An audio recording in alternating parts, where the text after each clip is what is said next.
স্বৈরাচারী এবং সন্ত্রাসী সংগঠন হিসেবে আওয়ামী লীগের নিবন্ধন বাতিল এবং নিষিদ্ধ করতে হবে। উপযুক্ত পরিবেশ সৃষ্টি হওয়া মাত্র শেখ হাসিনাকে দেশে ফিরিয়ে এনে বিচারের সম্মুখীন করতে হবে। বাংলাদেশের সমস্ত জায়গা থেকে শেখ মুজিব এবং শেখ হাসিনার নাম মুছে ফেলতে হবে। নিরাপত্তা নিশ্চিত সাপেক্ষে গার্মেন্টস সহ সকল ব্যবসায়িক প্রতিষ্ঠানগুলিকে স্বাভাবিক কার্যক্রম করার আহ্বান জানাই। প্রবাসী ভাইদের বৈধ পন্থায় রেমিটেন্স পাঠানোর উদাত্ত আহ্বান জানাই। বিশেষ করে নবনিযুক্ত যারা সরকার আজকে হবেন তাদের প্রতি আমাদের কতগুলি বিশেষ আবেদন রয়েছে। ছাত্র জনতার আন্দোলনে যারা শহীদ হয়েছেন, আহত হয়েছেন, তাদের এবং তাদের পরিবারের ক্ষতিপূরণ, পুনর্বাসন এবং সরকারি তত্ত্বাবধানে তাদের সুচিকিৎসার ব্যবস্থা করুন।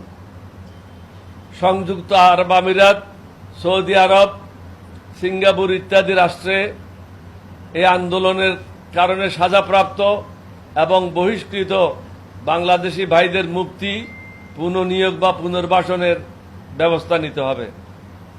2009 সাল থেকে যারা উপযুক্ত প্রমাণাদি ছাড়াই রাজনৈতিক প্রতিহিংসার শিকার হয়েছেন তাদের বিরুদ্ধে সকল মিথ্যা মামলা তুলে নিতে হবে এবং যারা গ্রেপ্তার ও বন্দী হয়েছেন তাদের অবিলম্বে মুক্তির ব্যবস্থা করতে হবে।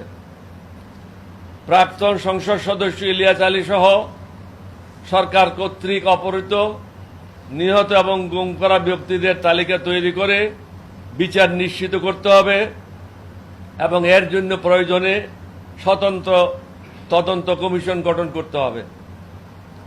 1996 সালের পর থেকে মুক্তিযোদ্ধা তালিকায় যে অবৈধ ও অযৌক্তিক নাম সংযোজন করা হয়েছে তা বাতিল করতে হবে এবং ওই সকল মুক্তিযোদ্ধাদের পুষ্যদের সরকারি চাকরিতে নিয়োগ যারা পেয়েছে তাদের সেই নিয়োগ বাতিল করতে হবে। তাহলে যারা আন্দোলন করেছে তাদের মধ্যে যারা উপযুক্ত, এই ছেলেদের চাকরি পাওয়ার পথটা প্রশস্ত হবে।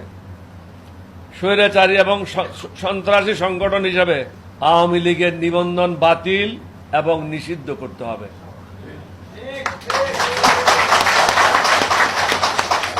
স্বৈরাচারী সরকারের সাথে সংশ্লিষ্ট সকল অভিযুক্ত এবং পলাতক ব্যক্তিদের উপযুক্ত তথ্যের ভিত্তিতে গ্রেপ্তার করতে হবে।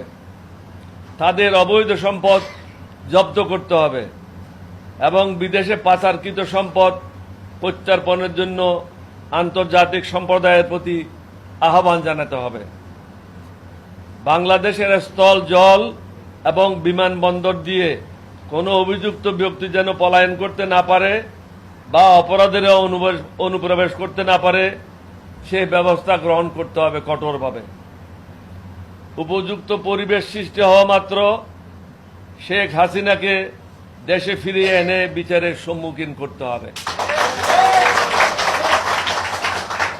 6 মাসের মধ্যেই জাতীয় সংসদ নির্বাচন অনুষ্ঠানের জন্য একটি স্পষ্ট সময়সূচি নির্ধারণ করতে হবে। কমপক্ষে 4টি জাতীয় নির্বাচন তত্ত্বাবধায়ক সরকার ব্যবস্থার অধীনে করার জন্য ব্যবস্থা গ্রহণ করতে হবে।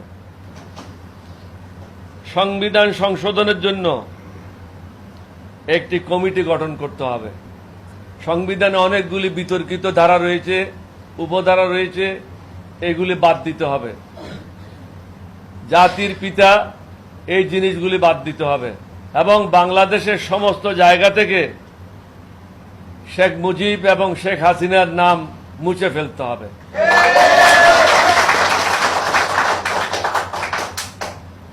প্রধানমন্ত্রী থেকে প্রজাতন্ত্রের সকল প্রতিষ্ঠানে অর্থাৎ শিক্ষা প্রতিষ্ঠান সহ নির্বাহী পদে কোনো ব্যক্তি সর্বোচ্চ 2 বারের বেশি দায়িত্ব পালন করতে পারবে না। সরকারি, আধা সরকারি, বেসরকারি, স্বশাসিত, স্বায়ত্তশাসিত ও অন্যান্য প্রতিষ্ঠানে সকল প্রতিষ্ঠানগুলিতে সুশাসন, জবাবদিহিতা নিশ্চিত করতে হবে। রাজনৈতিক বিবেচনায় নিয়োগ, পদোন্নতি এবং বদলির সুপারিশ প্রথা সম্পূর্ণভাবে বিলুপ্ত করতে হবে। জনপ্রতিনিধি থেকে শুরু করে রাষ্ট্রীয় বেতনভুক্ত সকল কর্মচারীদের সম্পদের তালিকা নিয়মিতভাবে দাখিল করা বাধ্যতামূলক করতে হবে ও জনগণের নিকট উন্মুক্ত রাখতে হবে।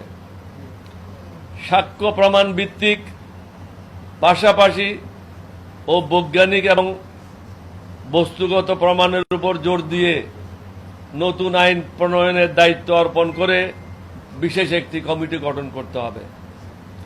সরকারি ও বেসরকারি খাতে বিভিন্ন বৈষম্য নিরসনকল্পে একটি কমিটি গঠন করতে হবে।